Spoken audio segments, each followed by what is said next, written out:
कंगना रनावत जी।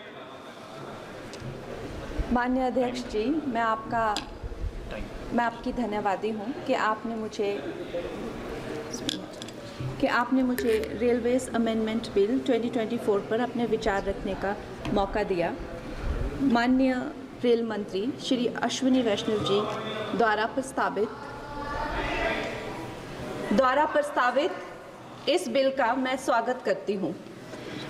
जैसे कि हमारे प्रधानमंत्री श्री नरेंद्र मोदी जी हमेशा ही कहते हैं कि सरकार का काम होना चाहिए जो लोगों के जीवन में सरलता लाए, चाहे वो लॉज हो, ब्यूरोक्रेसी हो या सरकार के दफ्तर हों, उनके लिए वो एक्सेसिबल होने चाहिए और उनके लिए जो है वो किसी तरह का स्ट्रेस जनरेट ना करें और इजीली अवेलेबल होने चाहिए।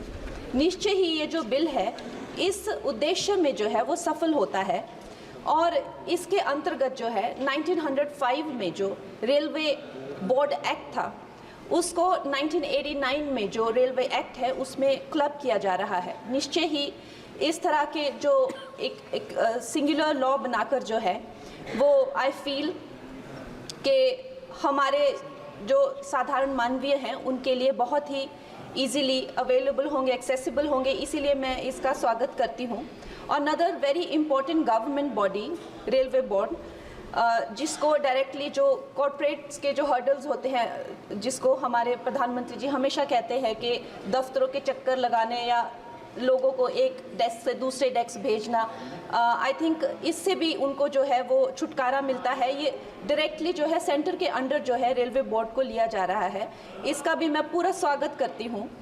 और उसके साथ ही वंदे भारत की जो हमारी जो ट्रेन्स हैं वो हमारे लिए आत्मनिर्भर भारत आधुनिकीकरण का एक बहुत बड़ा एक प्रभावशाली उदाहरण, एक चिन्ह बनकर आई है सामने। और जब 68 वंदे भारत जो है भारत को दी गई थी तो उसमें से एक वंदे भारत हमारे हिमाचल जैसे छोटे से प्रदेश को भी दी गई थी, ऊना शहर में। उसके साथ ही मैं जानती हूँ कि हिमाचल बहुत ही एक दुर्गम क्षेत्र है, मगर जिस तरह से हमारी सरकार भारतीय जनता पार्टी जम्मू कश्मीर हो गया या और पहाड़ी इलाके हो गए, उनमें जो है इतने ज़्यादा रेल प्रोजेक्ट्स जो है वो लॉन्च कर रहे हैं, उसी के साथ भी हमें भी हिमाचल के लिए बहुत ज़्यादा जो है वो सर्वेज हो रहे हैं, रेल का बजट मिला है। शिमला हो गया या धर्मशाला, कांगड़ा और बैजनाथ हो गया, ऐसे ना जाने बहुत सारी जगहों पे, हमीरपुर जैसी जगहों पर जो है बहुत सारे प्रोजेक्ट्स आ रहे हैं।